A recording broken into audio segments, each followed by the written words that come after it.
So, what is a nuclear core? A nuclear core is basically that uranium that's been super purified and concentrated, and there are basically two types of nuclear core, and this technology goes way back to the 20th century. If you can imagine a cube with holes drilled into it, and that cube is made of this purified uranium. That cube of pure uranium, as I've said, would get hotter and hotter and hotter and hotter because it's been purified. To control that and stop it from actually melting, they drill holes into it, and into those holes, rods of graphite are actually inserted into those holes on a kind of rack mechanism. And the graphite actually absorbs and repels the radioactive particles and stops the radioactive particles from flinging off and rebounding with each other within the actual center of that core. That's one type of reactor. That's the most popular design going back to the era of Aldermaston and Windscale and Sellafield and Dounreay in Scotland, which are the world's sort of first nuclear reactors. The second type is the type that Max was mentioning, where what you've got is you've got a fairly inert core, which is made of graphite itself, and it's the rods themselves which are the actual radioactive material. And the reactors at Fukushima have been built by General Electric, which is an American corporation, and it's a mixture of uranium and plutonium with a zirconium sheath on the outside of these rods. And it's the rods themselves which are made of the radioactive material. And what it is that the rods are inserted and pulled out and inserted and pulled out into this kind of core frame, this framework, and depending on the position of where those rods are pulled in or pulled out, that's how they control the actual fission. Okay, that's how they control how hot the actual fuel is going to get. Now, what is plutonium? Plutonium is named after the Greco-Roman deity of the underworld. And people say that alchemy is nonsense. Normal scientists, they say, well, there's no such thing as being able to turn lead into gold. You can't transmute one element into another element. Well, that is nonsense because nuclear fission has proven that alchemy, that is the transmutation of one primary element into another primary element, is not only possible, but it happens hundreds of times per day, and thousands of tons of this new element, plutonium, named after the deity of the underworld, that has been going on for more than 50 years.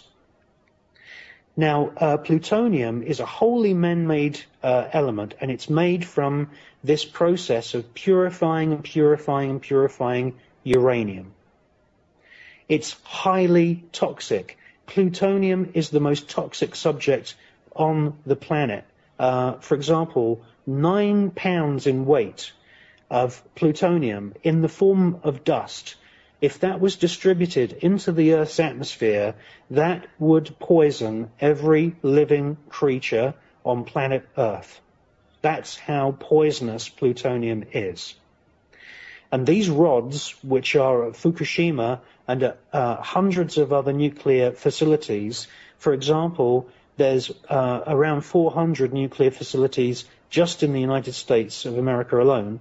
These places are producing prestigious hundreds of tons of plutonium. That is so dangerous. There are nuclear submarines with plutonium cores, which are about the size of a small car, and they are going around underwater, and there's been problems with at least 3 of those nuclear submarines, and in my article, which I wrote last summer, there is at least 2 nuclear submarines rotting on the seabed at the moment. We're dealing with the poisoning of the oceans, and this nuclear technology, as I said, started in the 19th century. The reactors that are no more now, the reactors have actually vaporized and have gone.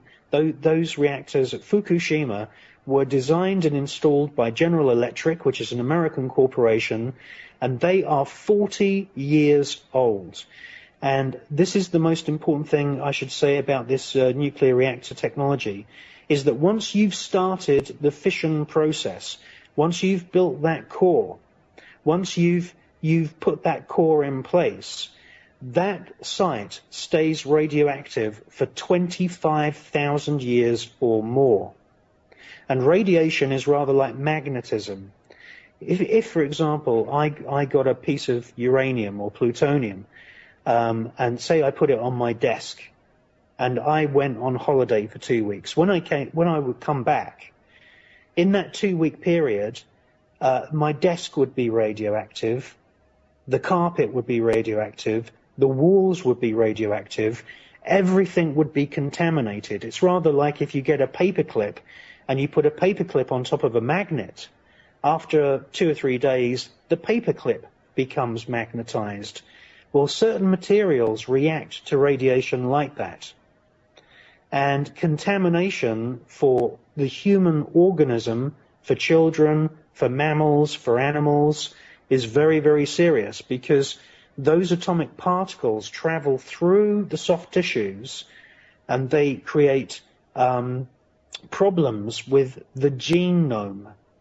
The atomic particles somehow hijack the nucleotides, which are the parts of the DNA. DNA is like a twisted ladder, and the horizontal rungs of the DNA strands are the nucleotides.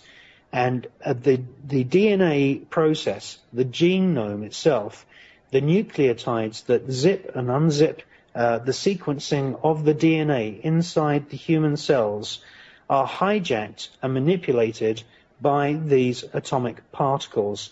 And that's why after Hiroshima and Nagasaki, we had people being born with limbs growing out of their chests and many deformities in births.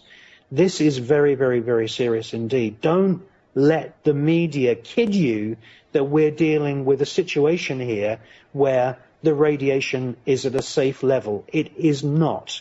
And the latest report which I got this afternoon is that NHK Television, which is the national Japanese broadcaster, actually has officially said now that a helicopter with a Geiger counter measured the radioactivity at an altitude of 1,000 feet above the Fukushima plant. And this afternoon, it was running at more than 1,100 millisieverts per hour. Now, let me just put that into context. When you have a dental x-ray for your tooth, you are getting an exposure of radiation of X-rays of 0.2 millisieverts.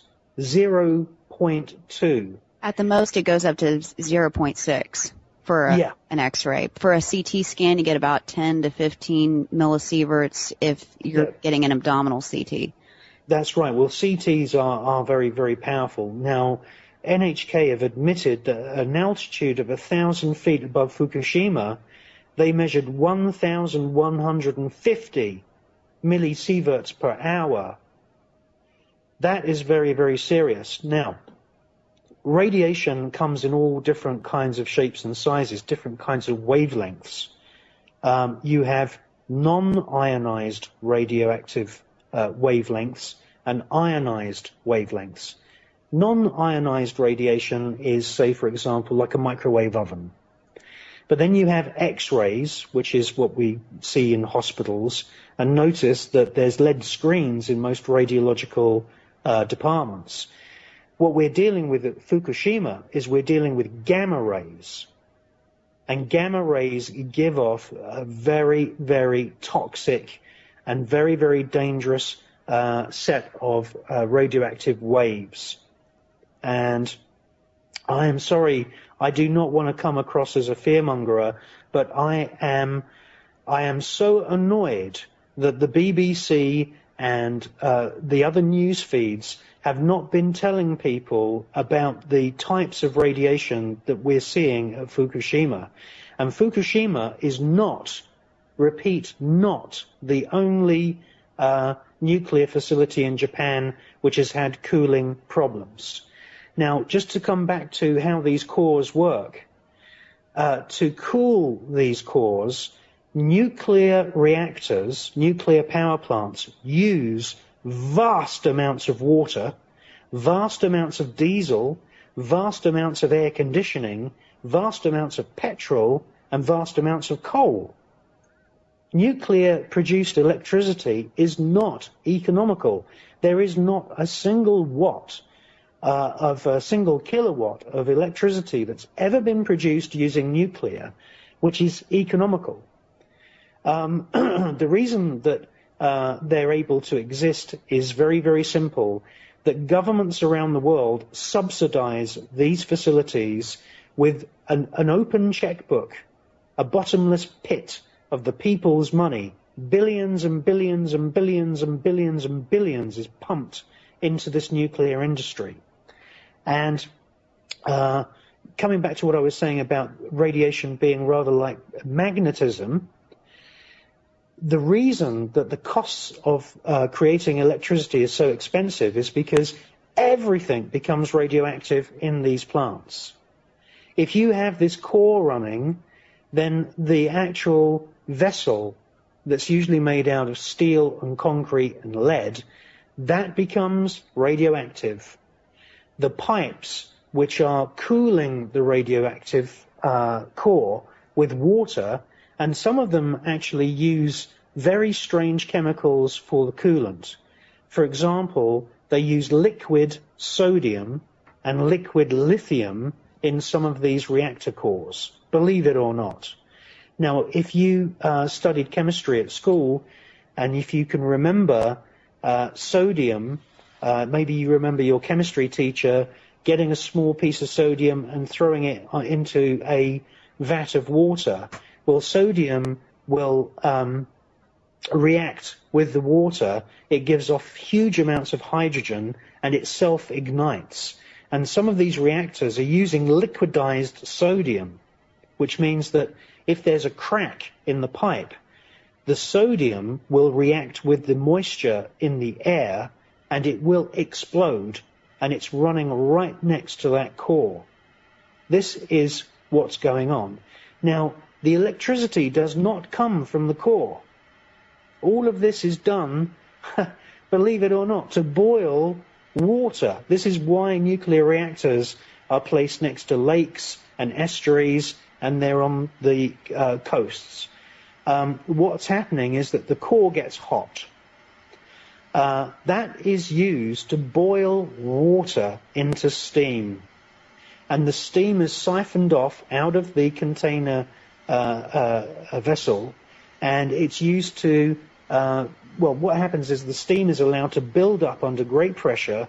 It's then released through a valve, and that gushes through a fan, a turbine, and that turns the turbine, and in the center of the turbine you have a dynamo, rather like you have on a bicycle, and the dynamo turns, and that's where the electricity comes from.